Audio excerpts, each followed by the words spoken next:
Boa tarde a todos, todas e todos. É um prazer imenso estar com vocês aqui nesta tarde, em mais uma live do NER, Núcleo de Estudos de Religião Carlos Rodrigues Brandão, que é o núcleo da Universidade Federal de Goiás, que leva o nome do professor Brandão, em homenagem ao professor Brandão, que começou a carreira dele aqui, pesquisador importante aqui na região, um antropólogo que, enfim, a gente tem muito respeito aqui em Goiás e do Brasil todo, né?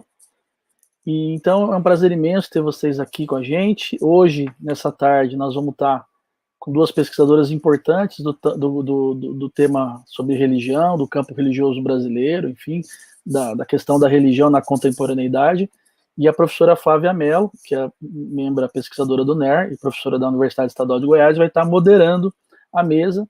Então eu quero agradecer a presença já das professoras Regina e professora Sandra, e convidar, então, a professora Flávia a assumir aqui as tarefas na condução dessa mesa de hoje à tarde. Então, muito obrigado e aproveitem. Boa tarde, sejam todos bem-vindos, bem-vindas, bem-vindes. Eu sou a Flávia Mello, sou pesquisadora do NER, como o professor Sofiati me apresentou. Bom, gente, nesse mês de junho, o nosso tema dessa roda de conversa online é Mulheres na Paisagem Religiosa Contemporânea. Nós temos a honra e a grande alegria de ter, nessa roda nossa de diálogo do NER, duas grandes potências sobre a temática de gênero e religião. E vou apresentá-las para vocês. Nós temos como convidadas a professora Regina Jurkevich. Ela é graduada em Serviço Social, mestre e doutora em Ciências da Religião. Ela é pesquisadora, tendo experiência na área de Sociologia, com ênfase em Sociologia da Religião. É coordenadora executiva e uma das fundadoras da ONG Católicas pelo Direito de Decidir. E também temos a professora Sandra Duarte de Souza. Ela é graduada em Serviço Social, mestre e doutora em Ciências da Religião, pós-doutora em História Cultural. Ela é professora da Universidade Metodista de São Paulo. Ela é coordenadora do Grupo de Estudos de Gênero e Religião, Mandágora, e também da editora Mandágora, que é a revista de estudos de gênero e religião. Ela atua principalmente nos temas de religião, gênero e política, e ela é membro de algumas associações, como a Associação Nacional de Pós-Graduação em Teologia e Ciências da Religião, do Conselho Científico da Associação de Cientistas Sociais da Religião do Mercosul, e da Sociedade de Teologia e Ciências da Religião, a SOTER, e membro da Associação Brasileira de História das Religiões. Bom, são duas autoras, né, que nós consideramos autoras âncora para nós pesquisadoras de gênero e religião. São duas mulheres de escrita maravilhosa, que tive a honra de tê-las como interlocutoras, como autoras, foram muito importantes para a minha pesquisa. E ao ler Sandra e Regina, a nossa visão ela fica mais apurada e a conjuntura, sem dúvidas, ela é bem melhor refletida a partir das leituras das duas autoras. Então, nós temos a honra de tê-las aqui hoje, e nós teremos um tempo de aproximadamente 1 hora de duração da live. Pode ser que estendam alguns minutinhos, dependendo da discussão que a gente tiver, né, sobre as temáticas. Então, a ideia é que cada uma tenha em torno de 20 a 25 minutos de arguição, e vocês poderão fazer perguntas. Então, nós pedimos que escrevam nos comentários, pode ser aí no YouTube mesmo, nos comentários, e assim que elas terminarem as falas delas, eu vou ler os comentários, as perguntas, e vou, então, mediar as perguntas de vocês. Também pedimos que nos acompanhem nas redes sociais do NER, que é @nerufg. Também conheçam o nosso site, tem até aqui, passando aqui embaixo, algumas informações sobre o NER. Sejam bem-vindos, quem tiver interesse em fazer parte do nosso grupo de pesquisa daqui da UFG de Goiás, sejam bem-vindos. Então, vamos começar? Vamos começar com a professora Regina.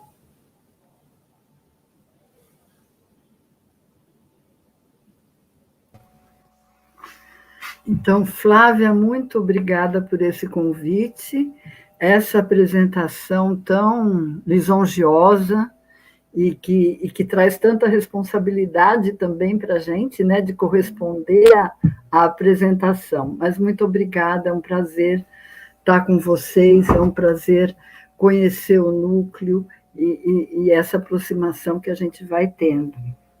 Então, eu venho como uma pessoa que é parte de uma equipe maior, de uma ONG chamada Católicas pelo Direito de Decidir. Então, eu queria, antes de mais nada, dizer um pouco o que faz esse grupo, que eu não sei se as pessoas conhecem ou não. Católicas é uma ONG que foi iniciada em 93, com um grupo de mulheres, né, de tradição católica e que sentiam um incômodo a respeito do lugar das mulheres, tanto na religião como na sociedade, né? E que faziam uma profissão de fé, ou fazem, que têm uma adesão religiosa, mas que, ao mesmo tempo, são feministas.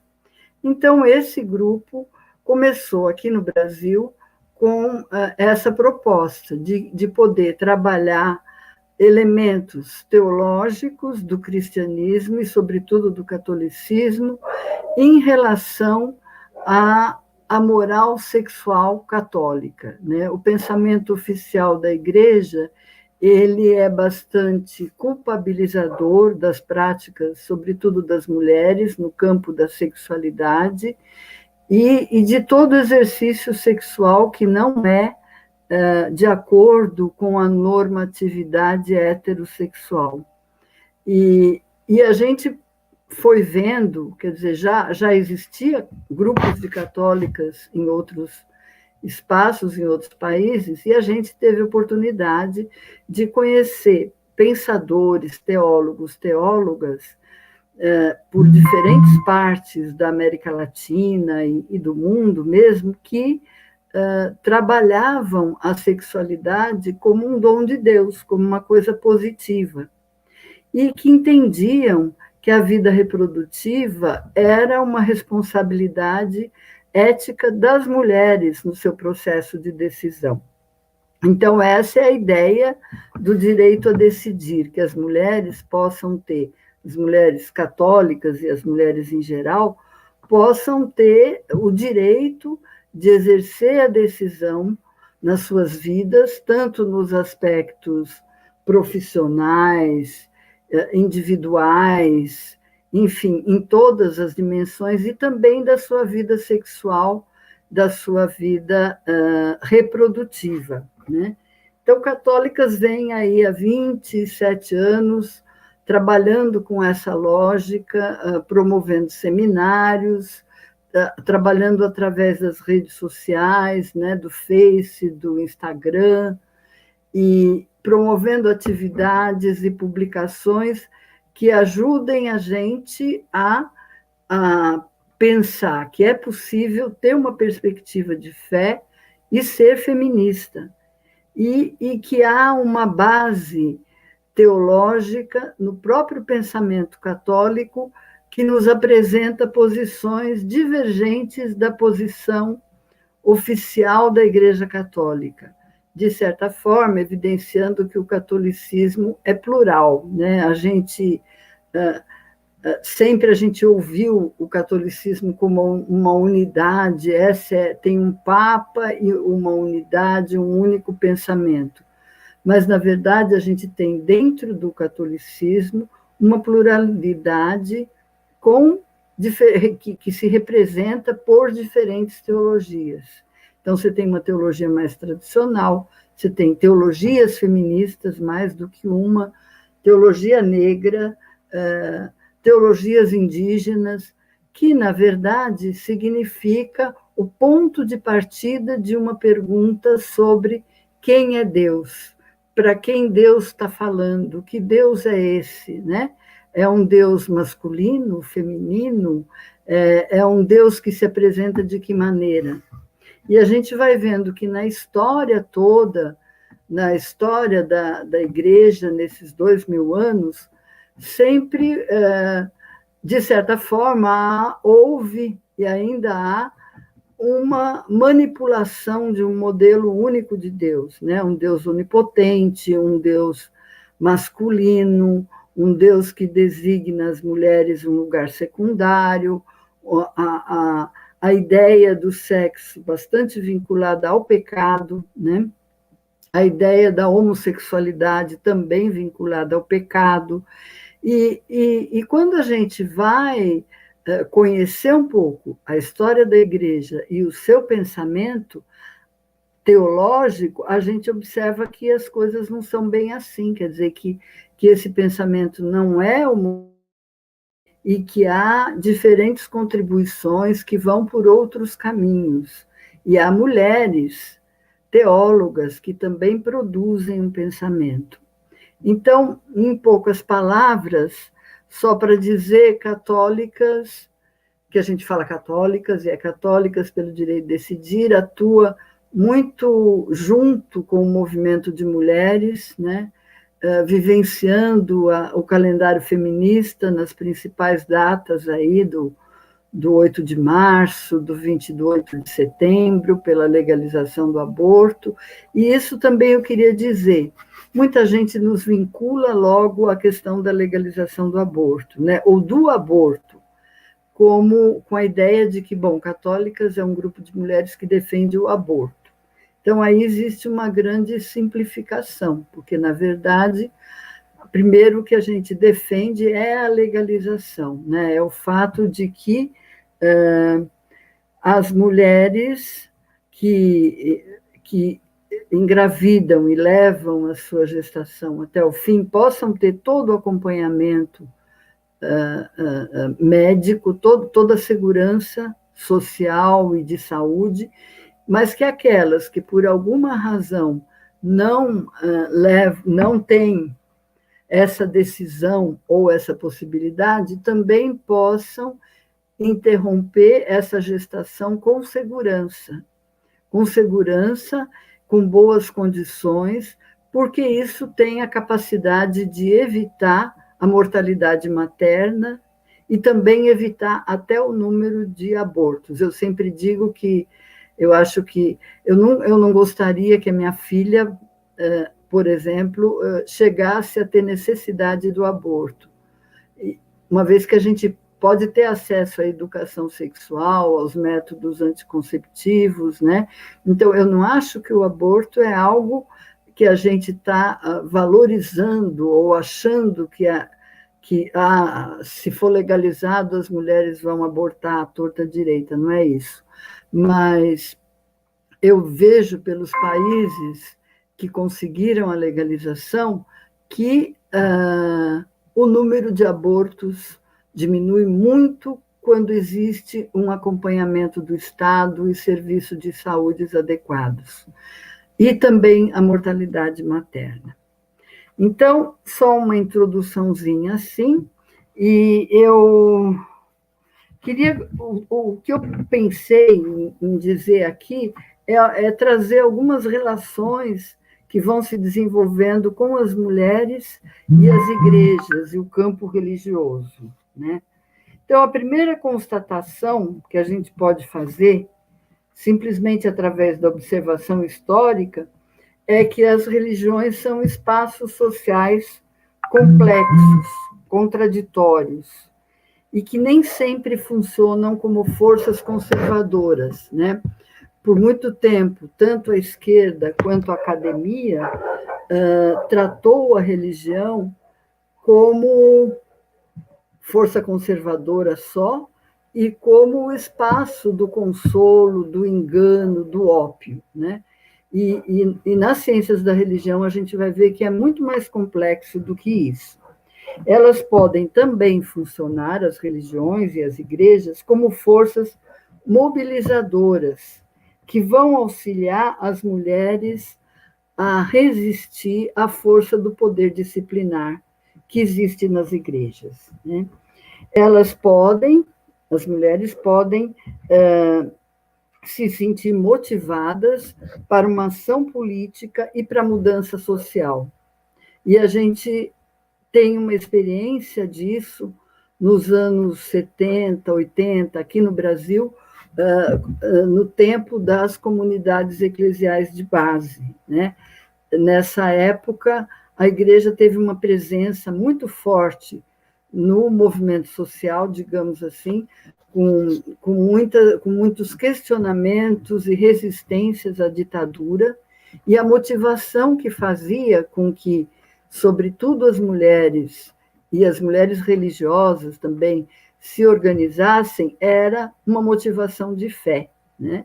E então o espaço conservador aí teve que ficar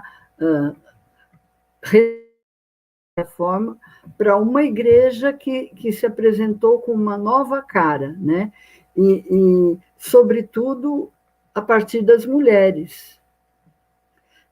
Isso há um teólogo, um sociólogo da religião, Otto Maduro, que já faleceu, mas que nos anos 90 ele publicou a tese dele de doutorado chamada Religião e Luta de Classes, eu não sei se vocês já tiveram oportunidade de acessar, que trabalha exatamente com essa lógica, né, de como a religião nem é conservadora só, e nem é só libertadora, né? A gente teve também a teologia da libertação em toda a Latinoamérica, que foi também fruto dessa possibilidade da religião trazer um elemento de criticidade e motivação para que se pensasse Deus a partir dos empobrecidos, né? E por aí se criasse organizações. Entretanto, nós vemos que no mesmo cristianismo, as mulheres estão presentes na vida das igrejas, na sua grande maioria, como consumidoras de bens espirituais, né? E não produtoras do sagrado e do saber teológico. Então, embora a presença de mulheres, você vai na igreja, no caso católica, e eu penso que nas outras igrejas cristãs também, você vê uma presença muito grande das mulheres ali naquele público que está ouvindo e consumindo aqueles bens. Mas essa presença não é equivalente quando você pensa nas escolas de teologia, né? E quando você pensa no caso do catolicismo, o sacerdócio, que representa o acesso ao espaço sagrado.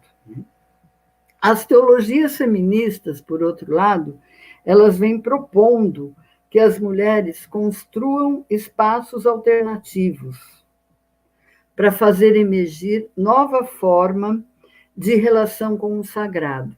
Então, a gente vê grupos, que são grupos pequenos em geral, que procuram ter atividades litúrgicas de uma outra maneira, utilizando outros símbolos com muito colorido, flor, vela colorida, panos, trazer uma outra maneira de celebrar e também muito mais circular, sem que o celebrante seja só uma pessoa, né, que tem o poder da fala, que ocupe o púlpito.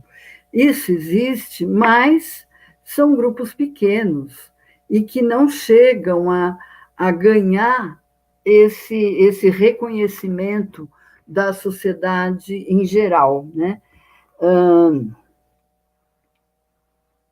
Frente às investidas do fundamentalismo religioso, da força do discurso conservador dos padres e pastores, essas práticas ainda são bastante minoritárias.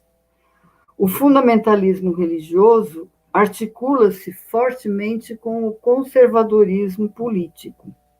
Não são fenômenos separados, né? Hoje em dia a gente fala bastante no fundamentalismo, né? Que surge como no protestantismo com a ideia de uma leitura literal dos textos bíblicos, mas hoje ganha uma outra expansão, né? Sobretudo baseada na ideia da defesa do pensamento único, né? Então, o fundamentalista é aquele que se coloca como dono da verdade, que acredita que a sua doutrina é a única e que deve ser seguida por todos, mesmo que não tenham adesão de fé a essa mesma doutrina, né? E isso vai muito junto com o conservadorismo político, né?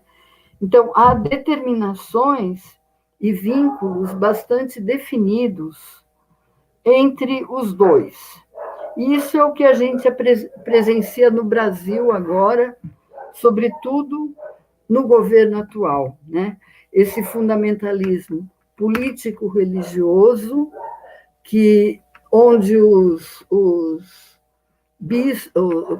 os pastores e religiosos católicos presentes nas casas legislativas, estão presentes no governo e levam para aí as suas doutrinas, né?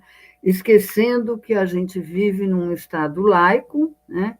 Que é um Estado que deve, sobretudo, respeitar a pluralidade religiosa, sem favorecer nenhuma religião, né? Nenhuma delas, nenhuma igreja.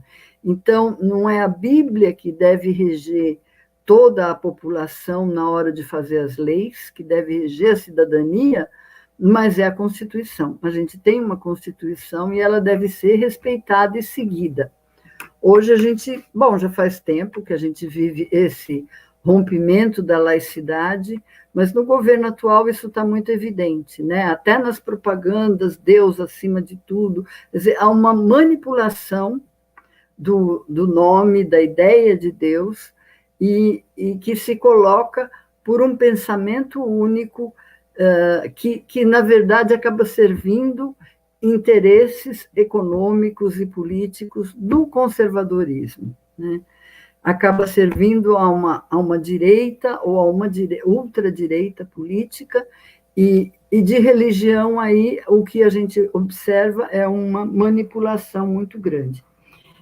Esse fundamentalismo político, político e religioso, ele vai ser extremamente prejudicial para as mulheres, para os pobres, para os negros e negras, para as indígenas, para a população LGBT. Então, todos aqueles que não estão no padrão do civilizatório, do homem branco, heterossexual, adulto, na verdade, ficam colocados em segundo plano e são os que mais perdem direitos, que é o que a gente vê hoje com muita força. Pelas políticas, né, que vão sendo implementadas, onde se tenta acabar com o SUS, acabar com o SUAS, que é assistência social, né, acabar com tudo o que pode ser importante para a vida da população mais empobrecida. Na América Latina, mesmo com a fragmentação e diversificação do campo religioso e a diminuição da hegemonia católica, há uma influência de padrões culturais cristãos em toda a sociedade e que orientam a conduta das pessoas, principalmente das mulheres, e isso é muito evidente no Brasil. Quer dizer, no Brasil a gente sabe que, se alguns anos atrás, eu não tenho os dados exatos aqui, mas você tinha uma população que se definia como católicas de 90%, hoje a gente tem um pouco mais de 60%, né? E vamos ver o próximo censo, o que vai trazer. Então, a gente tem um crescimento do pentecostalismo evangélico, né, muito maior, e uma diminuição das adesões católicas. Isso vai também obrigando que a Igreja Católica descubra um novo lugar e faça interlocução com outros grupos religiosos, né, com outras igrejas, ela não é mais a única a dar a palavra, como embora tenha vindo desde um processo aí de escravização, junto, né, com a colonização nossa, veio o pensamento católico e entrou para a nossa cultura com muita força e trouxe muitas determinações. Então, a gente, mesmo não tendo adesão católica, há valores que entraram na nossa cultura, que entraram na nossa moral, e eles estão aí presentes, né? Então, ao mesmo tempo, por parte de grupos religiosos, há uma ocupação de espaços legislativos e governamentais para orientarem as legislações nacionais na direção dos valores e normas das doutrinas religiosas. É a busca em transformar a lei de um país em uma doutrina religiosa. Isso é o que presenciamos claramente em nossos dias, com as iniciativas, por exemplo, da ministra Damares Alves, projetos de lei, uma campanha que está sendo efetivada agora, que pretende transformar a decisão pessoal de jovens, adolescentes, pela abstinência sexual em política pública. Eu não sei se vocês já ouviram, mas a ideia da campanha Eu Decidi Esperar. Quer dizer, o que é uma coisa de fórum íntimo em relação à sexualidade, ou seja, que um jovem, um adolescente decida esperar até o casamento, até o matrimônio, para ter uma vida sexual, não dá para ser um mote de campanha que se transforma numa política pública, né? Quer dizer, isso não é política pública. Política pública tem que ser a educação sexual, sobretudo, a distribuição dos anticonceptivos, né? E o acesso a esses anticonceptivos.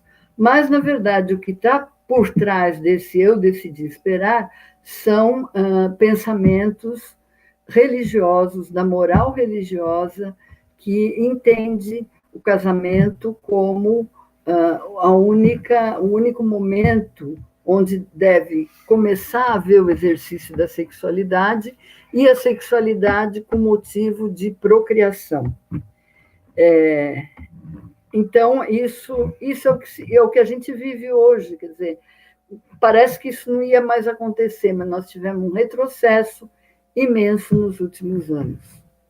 Há um objetivo forte nas propostas religiosas conservadoras de controle da sexualidade feminina e, consequentemente, a promoção do modelo patriarcal de família, com ênfase no papel das mulheres como esposas e mães.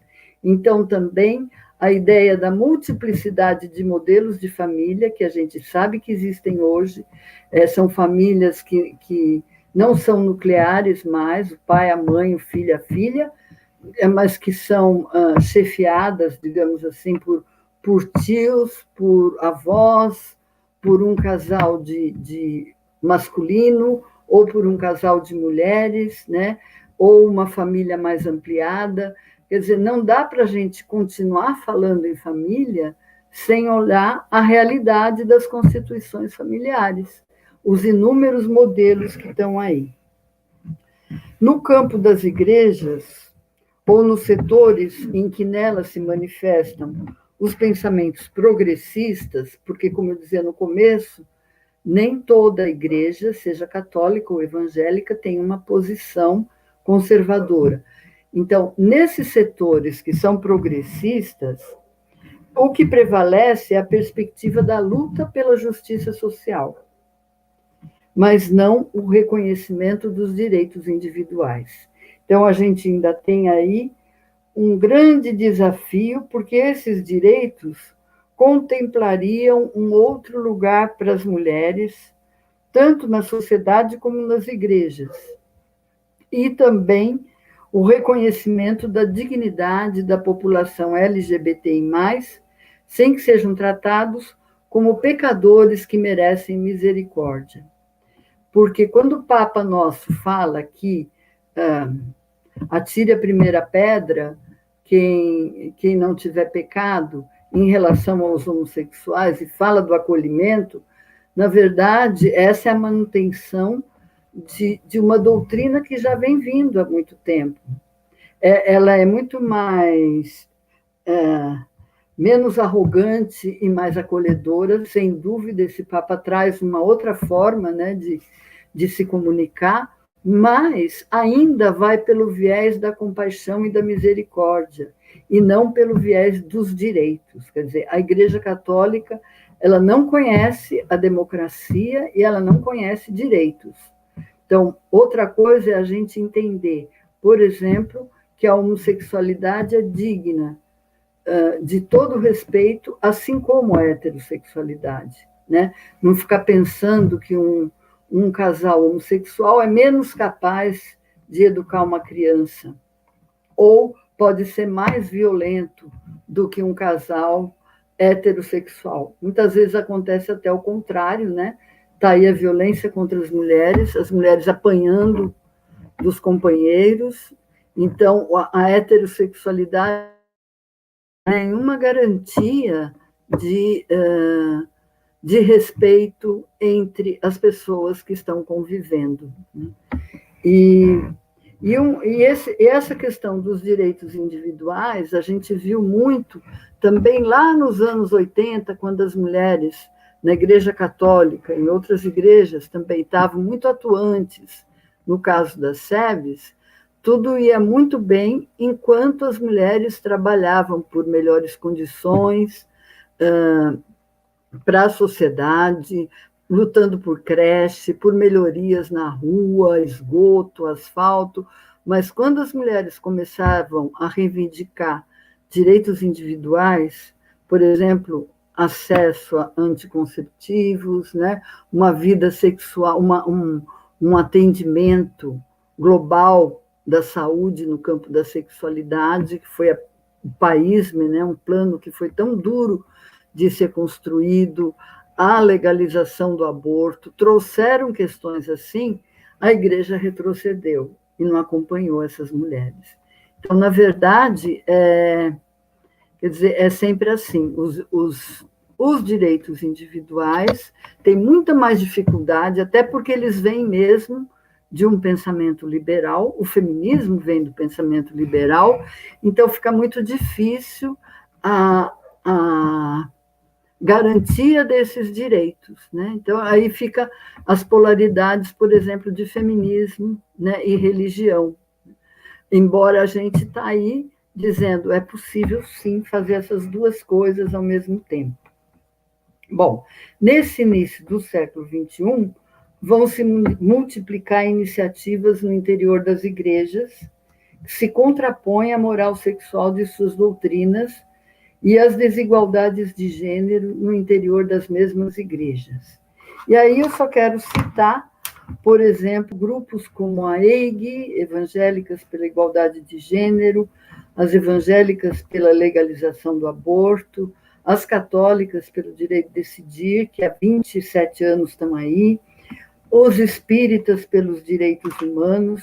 São grupos que vão se fortificando sem deixar a sua adesão religiosa. E é bastante relevante a formação desses grupos que têm uma dissidência, né, com o pensamento oficial das suas igrejas, mas que não deixam de marcar presença na arena democrática e que estão afirmando: eu sou evangélica, mas eu penso tal coisa. Então, eu acho que a gente vive esse momento nesse século, e esses grupos vão deixar muito claro que as religiões não são blocos homogêneos, que há nelas uma diversidade de posições doutrinárias, teológicas e de práticas pastorais. Mas as religiões continuam exercendo seu papel cultural e legitimando desigualdades e, muitas vezes, violências de gênero. Os espaços culturais são, entre aspas, o lugar simbólico por onde os valores sociais se movem, e também as violências se manifestam e se legitimam. E aí a religião tem primazia, quer dizer, é o espaço de legitimação da violência contra as mulheres contra a população LGBT e outros setores mais vulneráveis, digamos. Bom, a divisão sexual do trabalho seleciona para homens e mulheres atribuições e responsabilidades diferentes nas igrejas. O púlpito, salvo raras exceções, é o lugar dos homens. As escolas de teologia também são destinadas aos homens. Então, os espaços de saber e de poder são ocupados por homens. No catolicismo, o espaço do sagrado é exclusivamente masculino, né? As mulheres não podem receber o sacramento da ordem, não podem celebrar. E, na verdade, não há uma justificativa teológica para isso, né?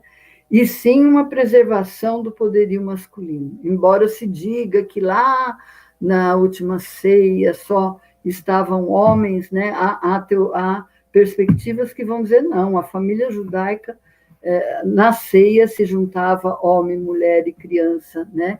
E tem artistas que, de uma forma diferente, a última ceia, mostrando essa presença mais coletiva, né? Mas esse poder masculino no catolicismo, ele continua preservando e legitimando as desigualdades de gênero.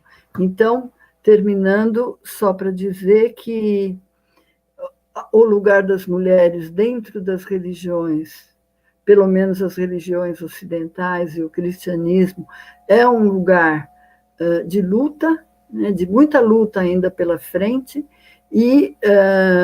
mas a gente vê muita disposição e muitas mulheres se organizando para isso.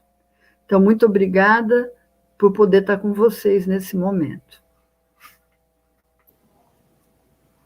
Obrigada, professora Regina.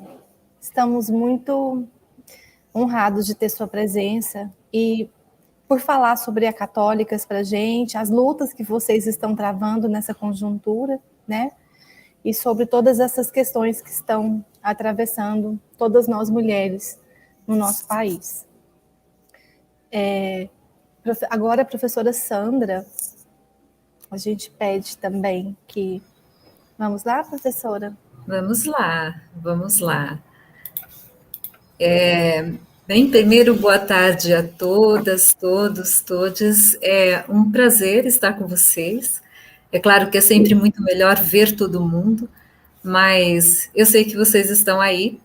Quero agradecer muito ao NER, na pessoa do Flávio, que me fez esse convite, e o prazer da Flávia, que está moderando essa mesa. Eu perguntei para o Flávio e para a Flávia se tinha que ter nome Flávia, né, para participar do NER. O Flávio me disse que vocês fazem um rebatismo quando entram no NER. Então, é um prazer te ouvir também, Regina. Regina, a gente se conhece de longa data, longa mesmo, e é muito bom estar com você aqui. Quando o Flávio me convidou para falar sobre mulheres na paisagem religiosa contemporânea, que é um tema bastante abrangente, eu fiquei inicialmente indecisa sobre o que abordar. Eu pensei em falar sobre a atuação das parlamentares evangélicas no Congresso Nacional, tema ao qual eu tenho me dedicado há algum tempo. Depois eu pensei que poderia retomar uma das minhas últimas entrevistas, já em tempos de pandemia, quando eu tive a oportunidade de conhecer uma raizeira pentecostal que rompe com qualquer ortodoxia religiosa, ou então falar sobre a agência da Santa Sé nas conferências da ONU e o processo de produção daquilo que veio a ser conhecido como ideologia de gênero. Aí eu parei mesmo, falei, bom, para um programa de sociologia, eu acho que seria interessante trazer uma abordagem da teologia. E aí eu decidi retomar uma conversa que eu tive numa pesquisa, né, enfim, com uma mulher que aqui eu vou denominar de Flor. Eu conheci a Flor em uma roda de conversa em que eu falei sobre a cultura do estupro. Foi nesse encontro, chamada de lado pela Flor, num certo tom de confissão, que ela disse: eu abortei de uma gravidez que eu não queria. meu marido me obrigava a fazer sexo sem proteção. Bem, ali estava diante de mim uma mulher de 46 anos, parda, mãe de 2 filhas e um filho.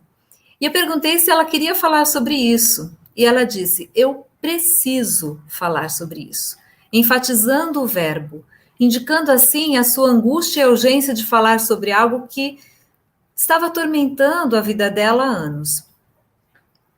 Por conta disso, nós nos encontramos alguns dias depois para a tão desejada conversa. Desejo dela e meu também. E eu não fazia ideia de como ia se dar essa conversa e como se teceria a sua narrativa. Nós começamos falando sobre as impressões da Flor sobre a roda de conversa. E sem muita demora, ela entrou no tema que a atormentava. Ela não me deu nem chance de lançar uma pergunta específica. E aqui eu quero ler para vocês o que a Flor disse. Então, palavras dela. Sou evangélica de berço, amo a minha igreja e o meu pastor, mas tenho problemas com o meu marido desde sempre e tenho vergonha de falar na igreja porque sou líder das mulheres. Quando você falou que o marido pode ser um estuprador, quase caí da cadeira. Era isso mesmo que eu sentia. Você me entende? Eu engravidei sem querer. O médico já tinha dito para eu parar por causa da idade e de uns problemas que eu tive. Eu quase morri de parto. Ele não me deixou operar e também não operou. Fiquei grávida de novo sem querer. Fiquei com medo. Então eu abortei. Crente também aborta. Até hoje ele não sabe. Só eu e Deus. Eu sei que Deus me perdoou. Fecha aspas. Então, essa foi a fala da Flor. E é essa cumplicidade de Deus que marca o relato de Flor do início ao fim da nossa conversa. Um Deus muito distinto daquele propagado por sua tradição religiosa, produto de uma teologia patriarcal que pune as mulheres que fogem às normas estabelecidas pela Igreja e que condena sem piedade aquelas que, seja por que motivo for, interrompem uma gravidez. Diante da negativa de sua humanidade por parte do marido, seja pelo constrangimento para fazer sexo sem querer e sem proteção, seja por não demonstrar preocupação com sua vida, submetendo ao risco de uma gravidez em condições precárias de saúde, a Flor contestou a sua subalternidade, cessando a gravidez e desenvolvendo uma nova leitura religiosa da sua condição. E aqui é o que eu identifico como uma mulher teologando, né? A ruptura com aspectos da teologia tradicional possibilitaram a ela a amenização da culpa por haver abortado. Flor rompeu o silêncio e contestou narrativas dominantes. Ela contestou as ideias dominantes em meio a esse contexto tradicional, em seu meio religioso, né? E essa narrativa de que as mulheres devem obedecer aos seus maridos e de que devem ter quantos filhos ou filhas Deus lhes enviar. Ela contestou também a representação teológica que prevalece em sua igreja de Deus como um Deus punitivo. Na desobediência e na contestação, a Flor foi construindo um saber sobre um Deus que entende por que as mulheres tecem estratégias para se esquivar de fazer sexo com o marido, porque elas não contam tudo e porque elas abortam. Diferentes experiências e racionalidades produzem diferentes saberes e questionam saberes pretensamente universais, demonstrando que outras narrativas são possíveis. Teologar a partir do corpo, a partir das entranhas, da vida das mulheres, é dar legitimidade a saberes historicamente não reconhecidos. É tecer novas e desobedientes narrativas. Há uma teóloga, a Ivone Gebara, que diz que muitas vezes, né, o ato de desobedecer é um ato de obedecer a si, né? Então, muitas vezes, na desobediência, o que estamos fazendo, na verdade, é obedecer a nós mesmas, né? Flor foi uma das mulheres que hesitou em levantar a mão quando eu fiz a pergunta, lá naquela roda de conversa que eu falei no início, né, sobre quem conhecia um estuprador. Aí eu fiz essa pergunta novamente, mas só depois de explicar o que é gênero, as consequências da desigualdade de gênero, apresentar dados sobre a violência de gênero do Brasil, apresentar os tipos de violência e explicar o que é estupro. A descoberta de algumas pessoas presentes de que já tinham passado pela experiência do estupro sem nominá-la enquanto tal foi dolorida, mas também foi libertadora. Dar-se conta de que se foi estuprada por uma pessoa muito próxima, como um colega de escola, um amigo, entre aspas, não é? Ou o próprio marido, foi impactante. Como alguém tão próximo poderia ser um estuprador? Diante de olhos lacrimejantes, vi mãos tímidas e trêmulas se erguerem num gesto de confirmação de que entre seus conhecidos mais próximos havia estupradores. Flor estava entre as últimas do grupo a admitir conhecer um estuprador. Segundo ela, seu marido é um bom marido, um bom pai, muito crente, não deixa faltar nada em casa, mas ele exige dela total subserviência, inclusive na cama. Apesar de todo o assédio do seu esposo para constrangê-la ao ato sexual, ela conta dele não deixá-la ir para... Mesmo quando ela falava que estava com dor de cabeça, mesmo assim ele insistia no ato sexual e em outras situações também. Apesar de tudo isso, ela, como tantas outras mulheres, não classificava a atitude do marido como violenta. E menos ainda, imagina, como estupro, pois ela entendia que o sexo era dever do casamento, um tipo de débito conjugal, um dever de esposa, e, portanto, sentia-se culpada por não exercitar plenamente seu papel de esposa, entre aspas também, o papel de esposa.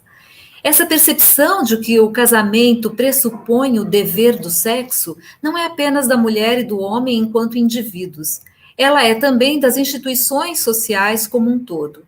No contexto patriarcal, o direito sobre o corpo do outro significa o direito sobre o corpo das mulheres, e a regulação da sua sexualidade tem sido o objeto das mais distintas instituições, dentre elas, a religião. A produção de corpos femininos comportados é um dos objetivos mais caros às sociedades patriarcais, e suas instituições convergem para isso. Daí a dificuldade de romper com a vontade masculina de poder sobre as mulheres. A fiscalização do prazer, a regulação dos afetos, a legislação sobre o corpo se impõem às mulheres e definem o lícito e o ilícito, normatizando e normalizando o que é próprio do feminino. A crença de que o casamento significa exercício legítimo da sexualidade perdura até os dias de hoje. O casamento pressuporia a obrigação do sexo para mulheres e homens. Essa pressuposição, considerada a desigualdade entre as partes, tem forte impacto sobre a autonomia das mulheres, que se vêem em desvantagem na negociação dos seus direitos sexuais e reprodutivos.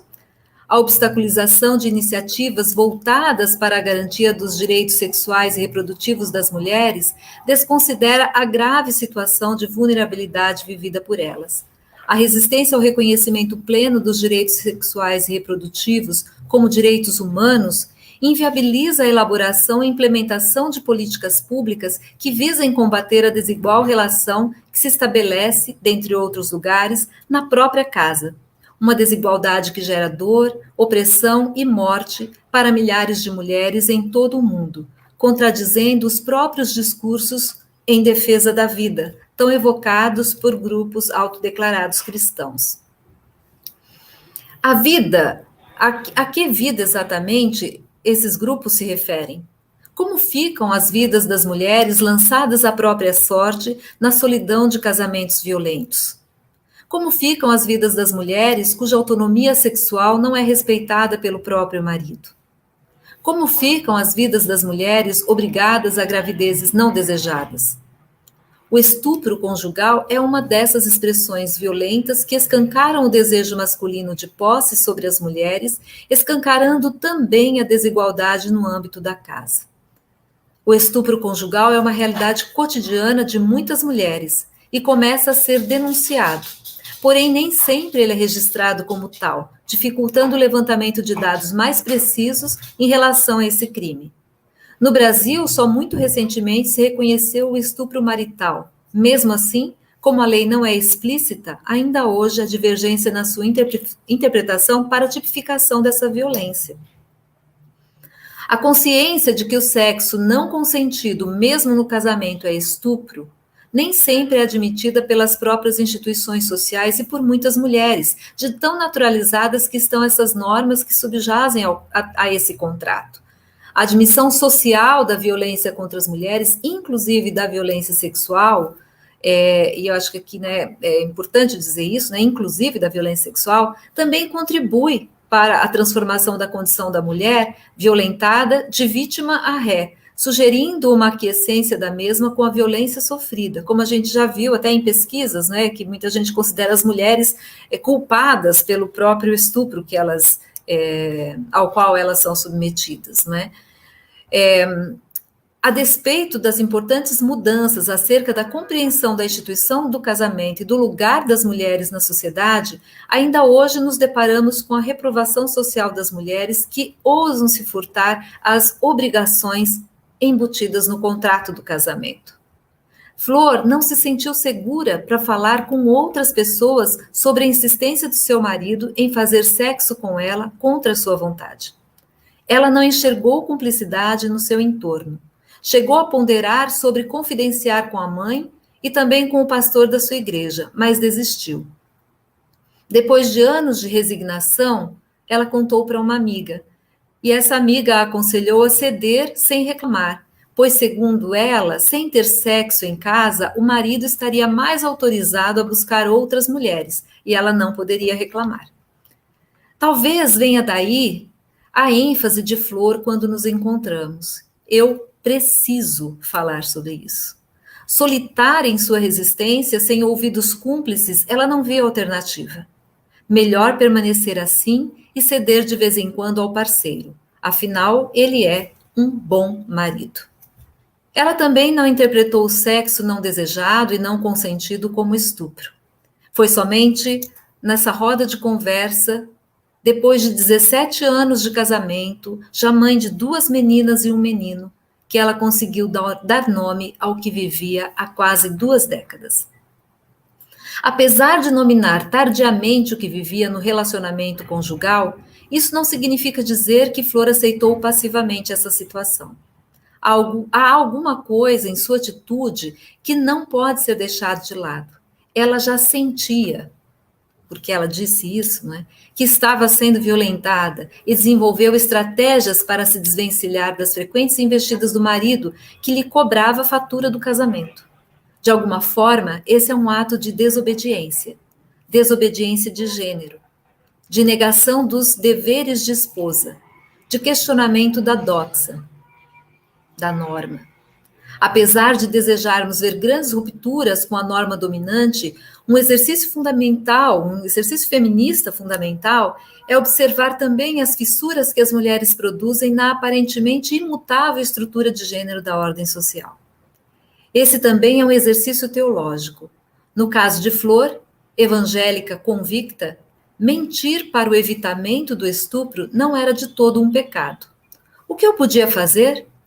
Palavras dela. Só Deus sabe o que eu passei. Eu sei que ele não vai considerar isso no juízo final. Ele sabe o que eu passei. Fecha aspas. Será que não estaríamos aqui diante de uma revisão da teologia dominante sobre o pecado, da teologia dominante sobre o casamento e sobre a mulher? Em que medida a teologia tradicional se deixa afetar pela vida concreta de Flor, por seu corpo, a ponto de reconhecer o estatuto teológico de sua leitura da realidade e da própria tradição teológica? Eu tomo emprestada aqui a noção de epistemologia da vida ordinária, da filósofa e teóloga feminista Ivone Gebara, para me referir a esse reconhecimento teológico que brota da experiência cotidiana e que se deixa refazer a cada nova situação, negando a fixidez árida da teologia patriarcal.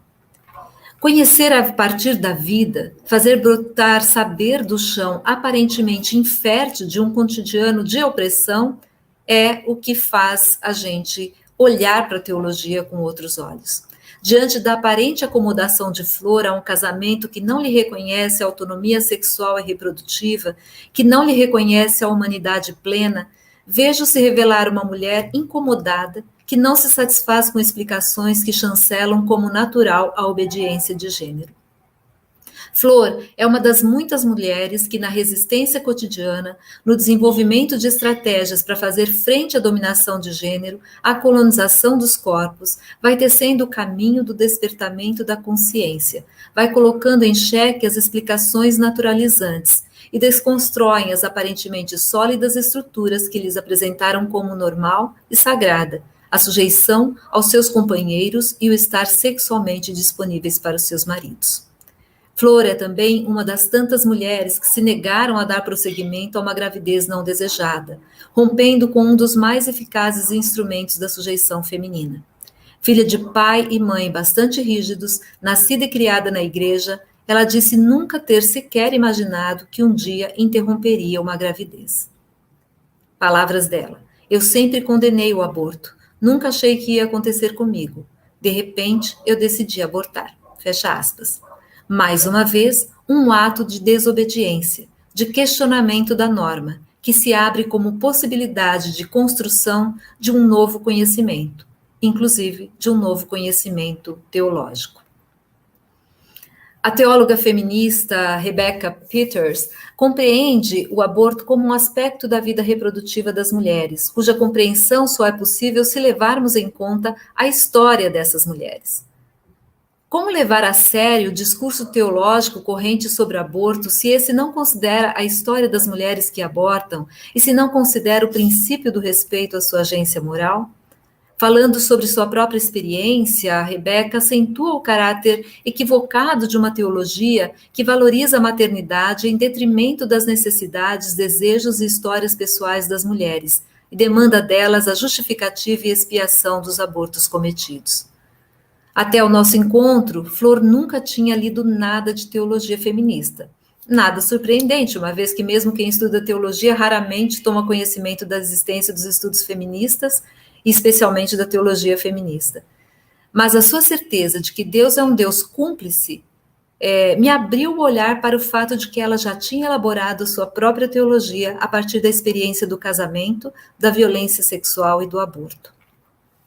A experiência corporal cotidiana de ser mulher em uma sociedade patriarcal lança questionamentos à asepsia da tradição teológica que se nega a se deixar afetar pela vida das mulheres de distintas idades, etnias, sexualidades, classes sociais. A experiência corporal das mulheres evidencia a provisoriedade e a ambiguidade dos saberes, provocando o temor da suposta solidez da episteme moderna. A experiência corporal das mulheres questiona a forma generificada como as instituições religiosas produzem e reproduzem o conhecimento religioso, se organizam e distribuem o trabalho religioso. Falar dessa experiência é revelar narrativas em disputa, questionando assim a hegemonia da narrativa cristã sobre as mulheres. A teologia feminista, ou melhor dizendo, as teologias feministas, teologizam a partir do dia a dia das mulheres. Elas produzem conhecimento teológico a partir das dores, das lágrimas e dos sorrisos cotidianos que fazem a existência ser sentida em sua intensidade. As teologias feministas rechaçam a abordagem teológica patriarcal que culpabiliza as mulheres, que não as reconhece como sujeitos.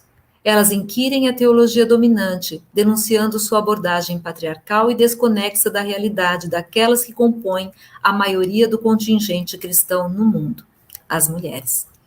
Elas questionam a suposta indiscutibilidade da teologia, interpelando a igreja, as teologias tradicionais, a teologia tradicional, em sua indiferença para com as mulheres. A teologia tradicional tem abordado o tema dos direitos reprodutivos das mulheres sem levar em conta as próprias mulheres, tutelando-as até mesmo em sua decisão de ter ou não ter filhos e filhas. A narrativa de Flor sobre a sua iniciativa de interromper a gravidez confronta a teologia dominante e as orientações da sua própria igreja, que nega qualquer possibilidade de autonomia das mulheres em relação aos seus corpos. Abortar não é uma opção. Aliás, sua igreja não admite nenhum tipo de aborto, inclusive os previstos na lei. Abortar seria negar-se a cursar o caminho natural da mulher. A maternidade seria o destino natural e sagrado da mulher. Palavras da Flor. Se meu pastor soubesse disso, acho que me expulsaria da igreja e da face da terra. Ela disse isso em tom de brincadeira, mas ciente da gravidade do tema para sua igreja e para a parcela da sociedade, que não admite que as mulheres decidam sobre como, quando e se desejam ser mães, muito menos que interrompam uma gravidez em curso. Mas a sua afirmação segura de que crente também aborta indica a certeza de alguém que sabe de outras mulheres que, como ela, se viram diante da necessidade de interromper a gravidez. Essa certeza também se verifica em uma pesquisa que CDD, a Regina está aqui, encomendou ao IBOP há alguns anos, visando levantar a opinião de brasileiras e brasileiros sobre o aborto e educação sexual. E a gente vê que a maioria das pessoas, né, entrevistadas, elas afirmaram, então, que considera que as mulheres, por exemplo, é que deveriam decidir sobre a interrupção da gestação. A grande maioria, tá? Entre católicas e evangélicas. 65% das que se declaravam católicas e 58% das que se declaravam evangélicas. Um olhar atento para esses dados sugere o que a Rebecca Peters, busca demonstrar em seu questionamento da forma como a teologia e a ética cristã dominante tratam o tema do aborto e dos direitos reprodutivos. Não é? A maioria das pessoas entrevistadas se manifestou positivamente em relação a esse direito das mulheres, não é? E esse posicionamento se distancia dos discursos oficiais das diferentes igrejas cristãs que condenam o aborto em quaisquer circunstâncias. Isso revela uma dissonância que eu chamaria de uma dissonância ensurdecedora dos sujeitos religiosos para com as instituições religiosas. Essa dissonância sugere também que tais sujeitos negociam com os conteúdos teológicos recebidos, não sendo passivos receptores e receptoras de uma teologia da sujeição feminina. A sujeiticidade das mulheres no processo de interpretação não pode ser negada. As mulheres negociam em seus discursos e práticas com os padrões religiosos do feminino, gerando novas possibilidades hermenêuticas. A constatação de que crente também aborta, que colocada pela Flor, é a constatação de que ser crente não é estar despida da experiência corporal, não é estar blindada das experiências de vida e morte que nos constituem como humanas. A afirmação de Flor não é só constatação, é uma narrativa que diz a vida das mulheres de outra forma. Além disso, a frase sugere um coletivo, indicando que ela sabe que não está sozinha em sua atitude, havendo outras como ela, outras que já passaram pela experiência da interrupção da gravidez. Podemos afirmar que se trata de uma comunidade de iguais, uma comunidade de mulheres, que são evangélicas e que abortam. Talvez um dos desafios da teologia feminista seja promover esse empoderador encontro de iguais, historicamente invisibilizado pelo silêncio sistemático das mulheres. Flor sabe que o aborto é a realidade de outras tantas mulheres cristãs, mas levou quase 2 décadas para falar sobre isso, pois não encontrou ambiente cúmplice para compartilhar sua experiência. Não encontrou outras mulheres que também se sentissem seguras o suficiente para contar de seus abortos. Quanto à outra afirmação de Flor, de que Deus a perdoou, mesmo que questionemos essa necessidade do perdão divino expressa por ela, revelando muito da opressão religiosa sobre sua vida, não podemos ignorar que ela contesta a ideia de um Deus que culpa e pune. Se ela ainda não nomeia os mecanismos de dominação e culpabilização que a oprime, ela os toma para si e subverte o resultado final. Em uma altura da conversa, ela afirma taxativamente: eu sei que ele, está se referindo a Deus, não vai considerar isso no juízo final. O que isso significa? Novamente nos deparamos com uma narrativa que se nega a aceitar a condenação como sina das mulheres que abortam e que evidencia os limites das empreitadas teológicas reguladoras do cristianismo, desautorizando esse tipo de teologia. Eu sei que eu já estou no limite do meu tempo, então, para finalizar, só falar de cumplicidade, não é? E ressurreição. Quando a Linda Woodhead, ela afirma a importância da gente analisar a participação religiosa das mulheres, considerando a menor disponibilidade de espaços sociais para elas, ela quer dizer que as mulheres não aderem às religiões de forma despretensiosa. Existiria aí uma agência feminina não discutida. O espaço religioso é um espaço importante, não é? E eu acho que aqui a Flor vai demonstrando isso, enfim, eu discuto um pouco isso aqui, não vou me estender. Mas esse espaço, de fato, é um espaço importante. Em alguns casos, é nesse espaço religioso, né, que é possível compartilhar experiências e encontrar um ambiente cúmplice. Eu percebi isso atuando com mulheres em situação de violência.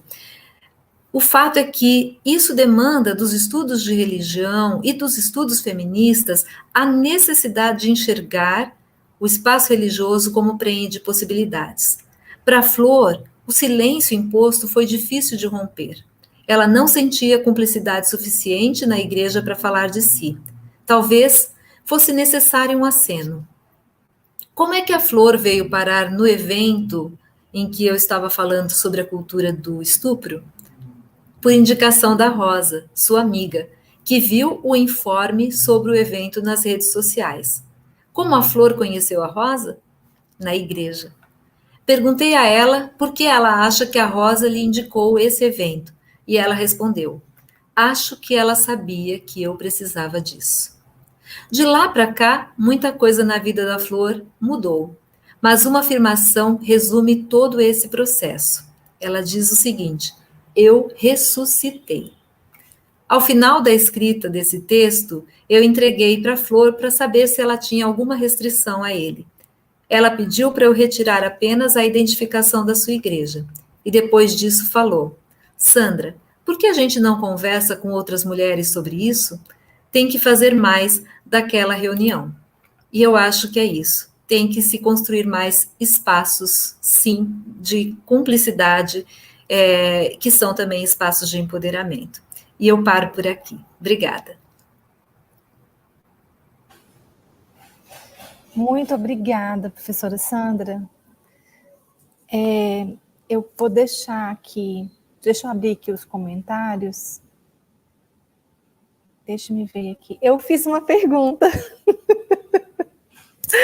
Eu gostaria, mas vamos ver se tem mais perguntas aqui. Se der, deixa eu ver aqui. Eu não estou encontrando aqui ainda. Eu posso fazer, então, a minha primeiro para vocês? Claro. Até assim, o espaço estava pequeno para eu poder colocar todas as ideias que eu quis pôr, mas eu vou ler e qualquer coisa eu explico. Eu coloquei assim: o Brasil está caminhando para o retrocesso. Muitas mulheres, assim como Flor, como a Sandra descreveu para a gente, que precisam sair das situações de opressão, elas estão nesses segmentos.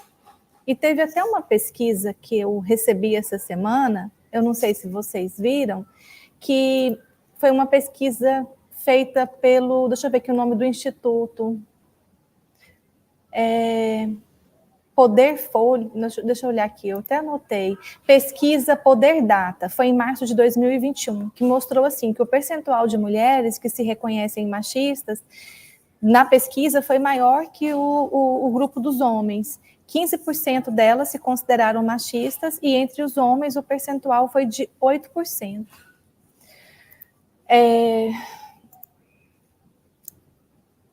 Então, diante dessa conjuntura das mulheres nessas situações de opressão, nesses segmentos, né, na opinião de vocês, qual é o caminho? Né? Qual é a ponte que a gente precisa construir para dialogar com as mulheres?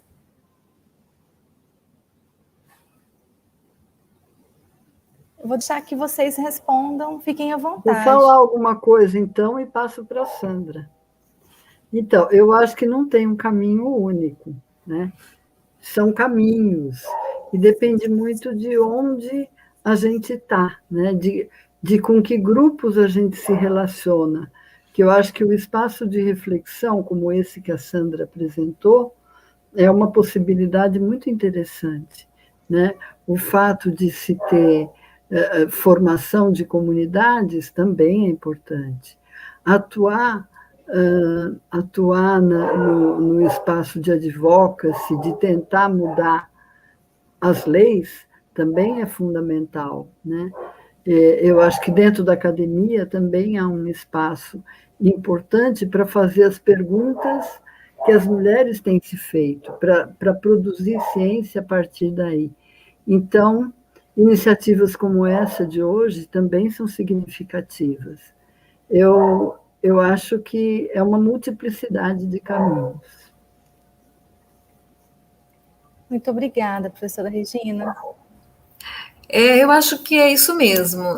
Eu sempre me preocupa muito a nossa ideia de que os grupos religiosos são monolíticos, não é? E eles representam uma única forma de pensamento.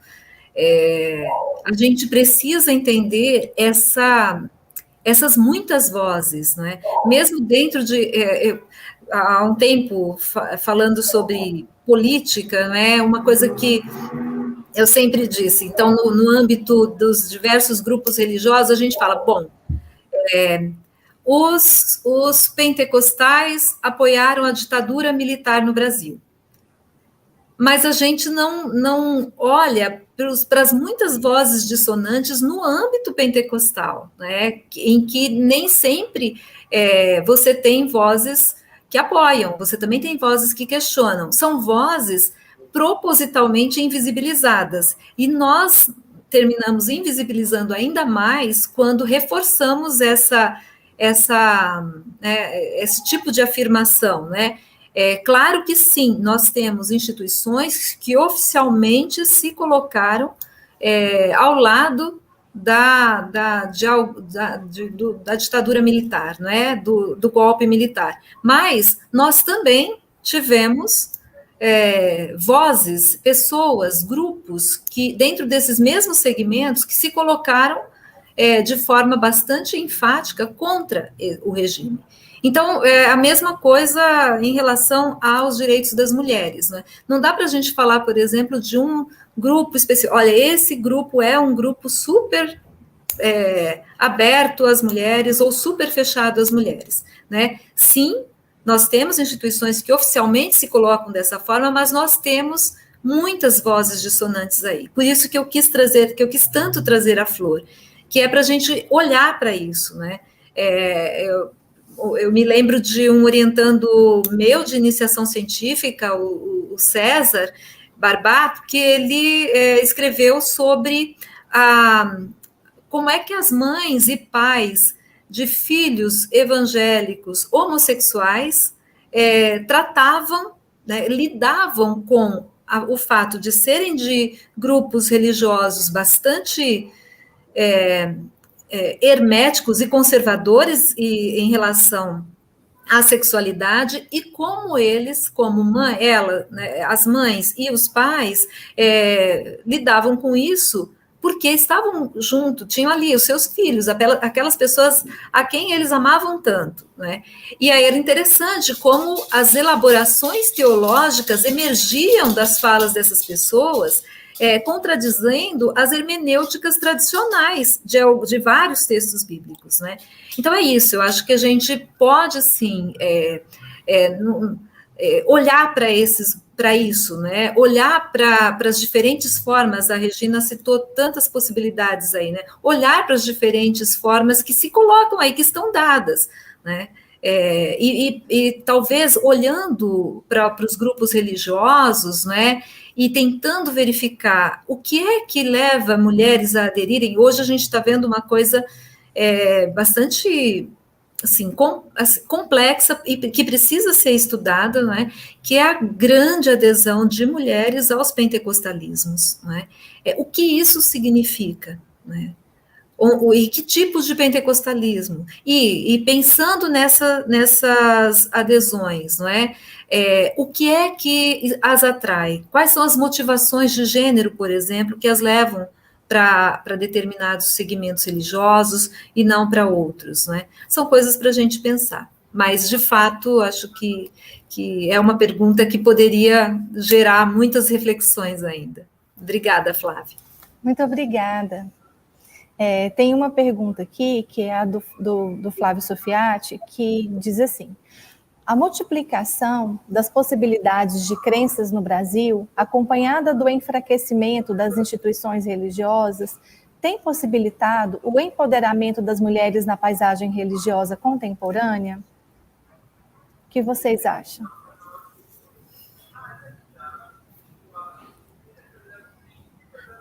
Bom, eu posso começar aqui, depois passo para a Rê, olhando um pouquinho, né, para pensar essa questão da multiplicação.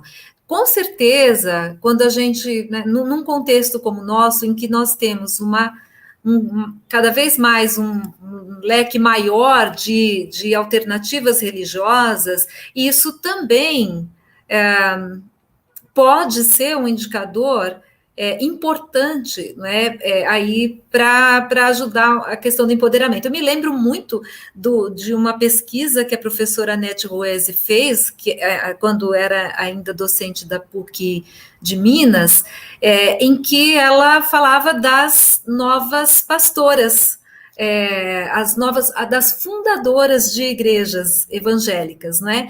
E foi muito interessante, ela tinha várias orientandas que pesquisavam em igrejas da região metropolitana de Belo Horizonte, e trouxe uma importante contribuição para a academia, porque mostrou também, eram mulheres, algumas dessas mulheres vinham de comunidades extremamente herméticas à participação das mulheres, e que de repente não, né, mas que ao longo do tempo vão se desvinculando desses grupos e constituem as suas próprias comunidades, nas quais elas são pastoras e muito respeitadas, e tem uma grande adesão, tem um número de adeptas e adeptos bem significativo. Claro que eu concordo que o enfraquecimento das instituições religiosas, a própria individuação da religiosidade, não é? Ela termina também possibilitando uma maior autonomia das mulheres. Mas a gente ainda vê que as mulheres compõem um grande grupo de instituições religiosas altamente conservadoras ainda, não é? Mas ao mesmo tempo, elas têm, mesmo compondo esses grupos, elas têm trazido mudanças importantes.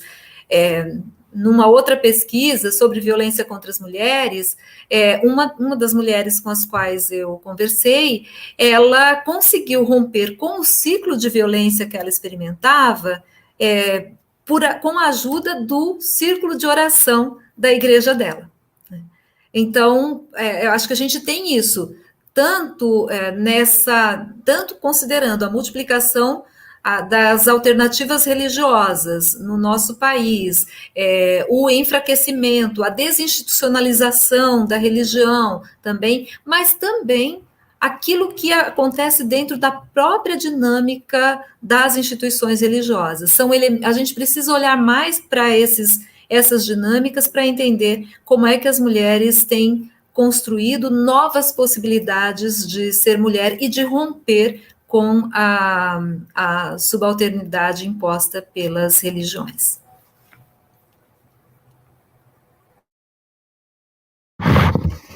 Eu penso que a gente presencia uma grande contradição, né?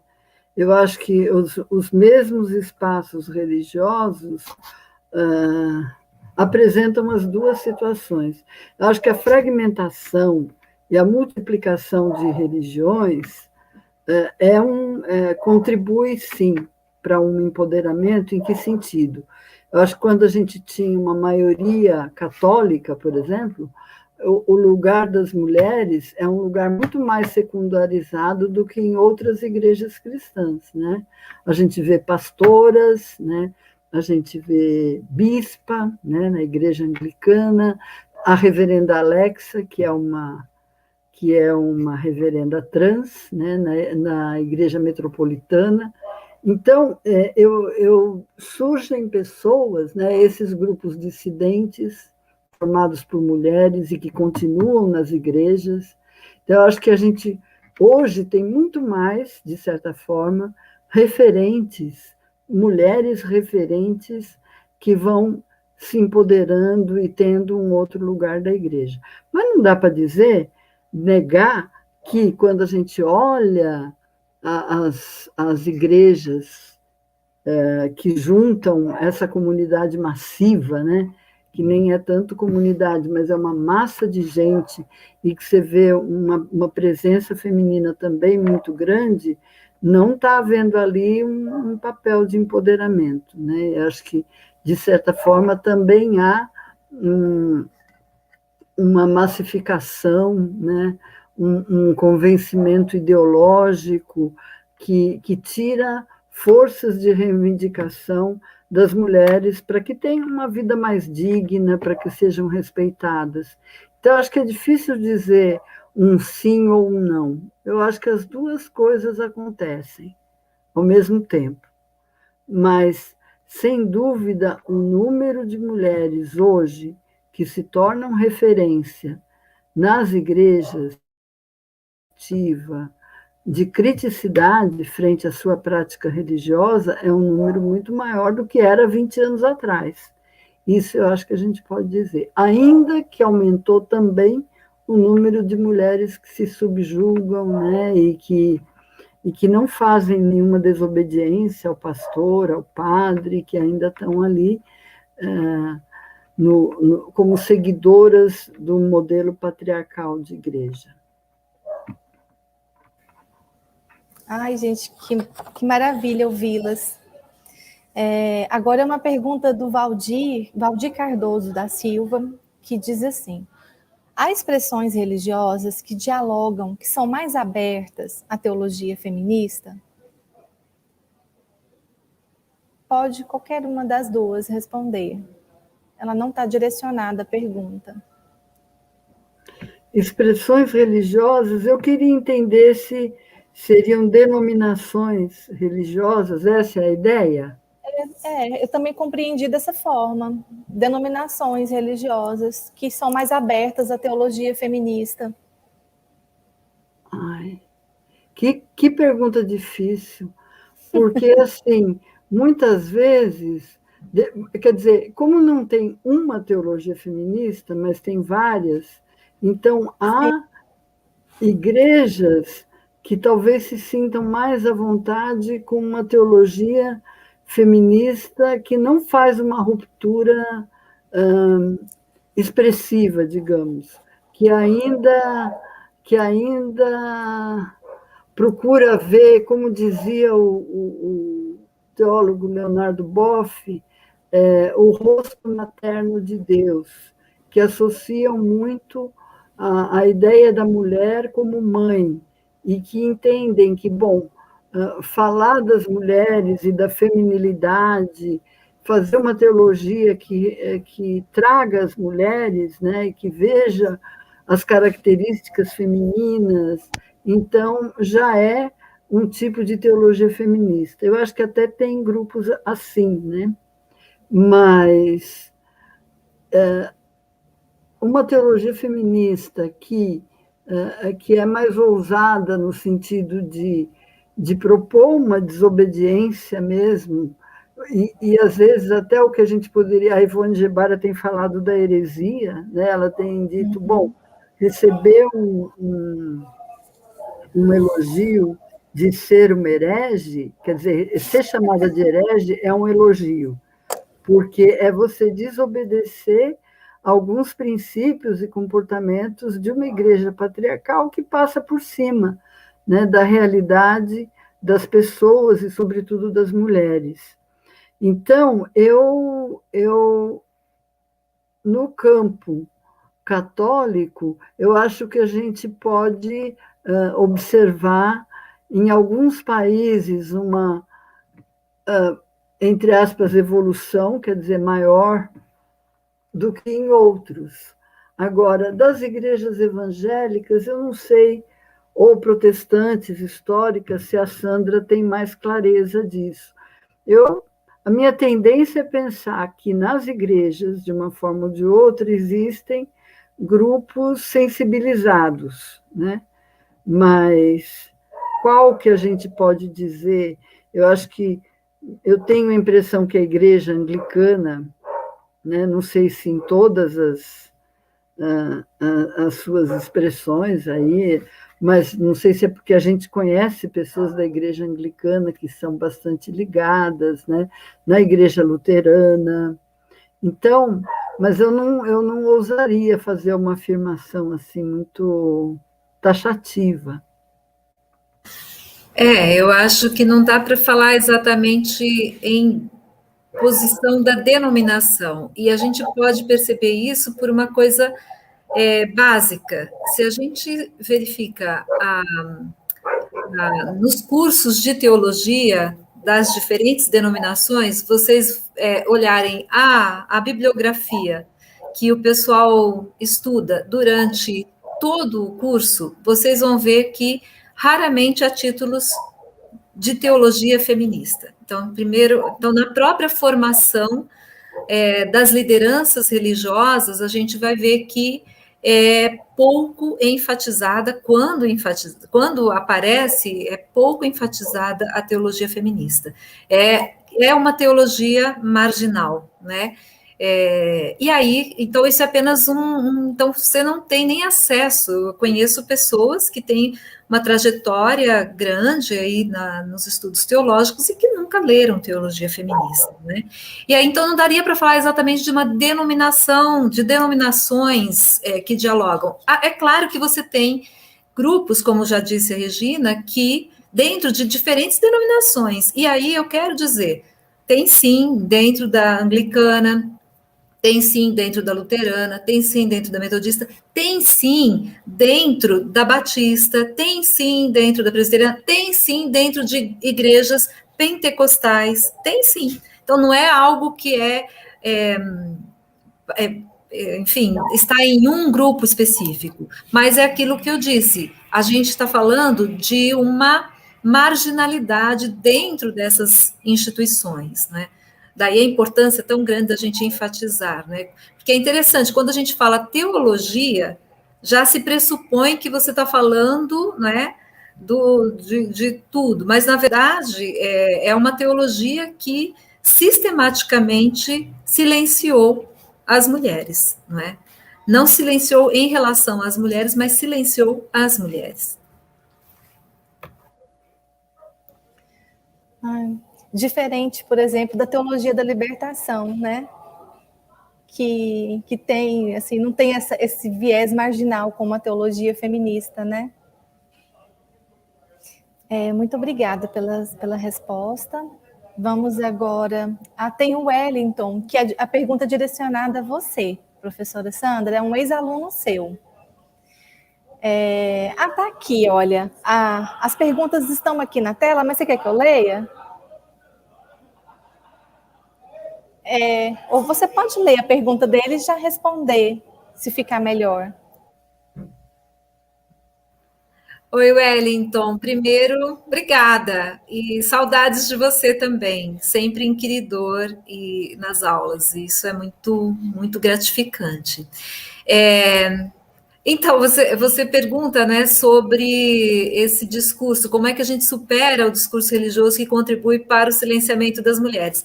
Sabe o que eu acho, sinceramente?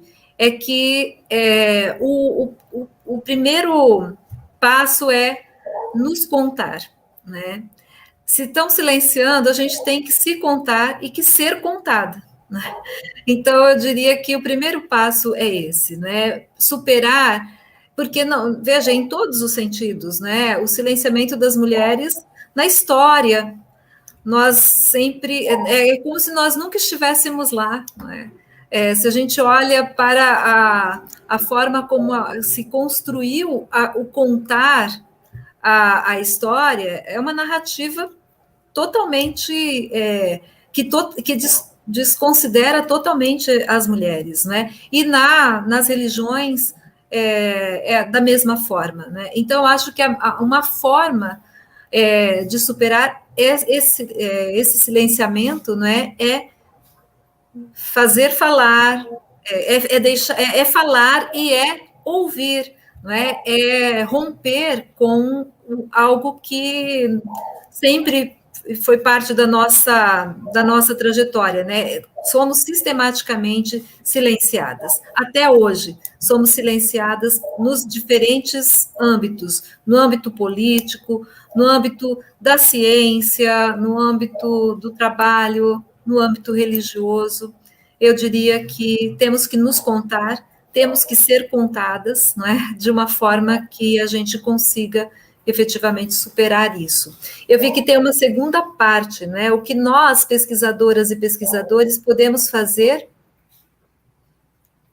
para alertar as rosas sobre a situação de subalternidade que elas vivem e que são sedimentadas pelo discurso religioso.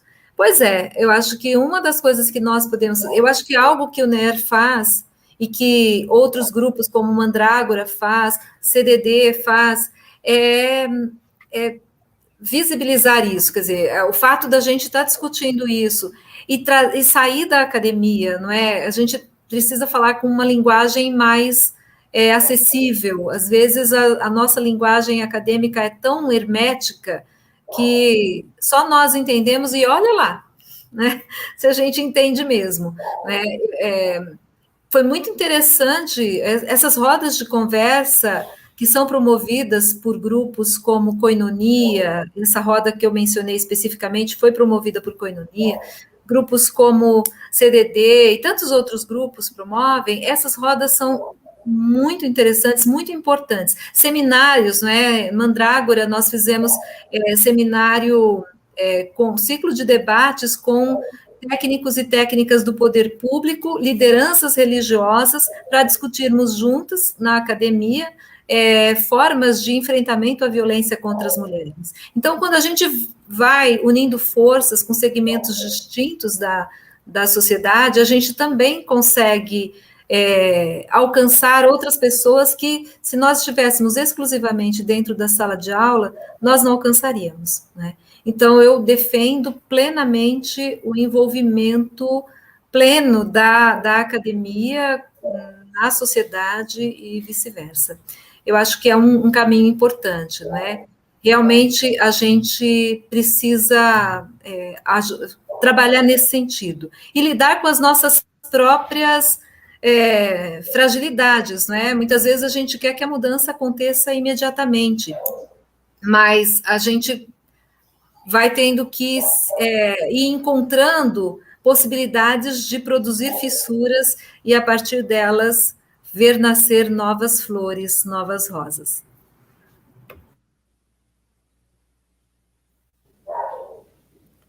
Muito obrigada mesmo a vocês duas por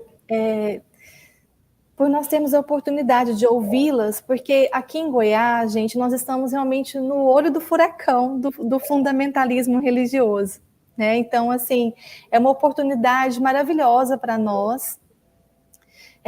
E também, como agora a gente está com essa dificuldade de locomoção, de encontros presenciais nos congressos, né? Para nós pesquisadores que estamos nos programas de pós-graduação, esses momentos que nós temos virtualmente, sim, são momentos muito valiosos, muito importantes, para que a gente possa participar, ouvir, interagir e aprender, né? Então, se alguém tem interesse, né, de ler mais, de conhecer mais sobre a Sandra e a Regina, Então, nós deixamos como indicação a revista Mandrágora e também a editora da Católicas, que tem, assim, muita literatura, muita coisa, com muita potência sobre a teologia feminista, né, que tem muitas luzes, muitos olhares e sobre muitas teologias feministas que são trazidas e muitas vozes dissonantes também, né? Muitas flores, muitas histórias, muitas coisas para a gente aprender. Então, nós agradecemos imensamente a vocês duas. E acho que a gente já pode caminhar para o encerramento. O formulário para quem se inscreveu para receber o certificado está aqui no chat. Então, acho que nós já podemos partir para o encerramento. Nós agradecemos muito novamente. Gente, muito obrigada. Obrigada. Obrigada. Um grande abraço Então, a todo mundo. Um grande abraço, Goiano, nosso aqui para vocês. Prazer muito grande. Gente, saudade do piqui goiano. Saudade. Pois é, gente, muita saudade também desses encontros, mas a gente vai se encontrar em breve. Grande abraço, pessoal. Tchau, tchau. Um abraço, Tchau. Flávia, Flávio, Wellington e todo mundo que participou aqui. Obrigadão. Beijo, Regina. Beijo, beijo. Saudades. Tchau.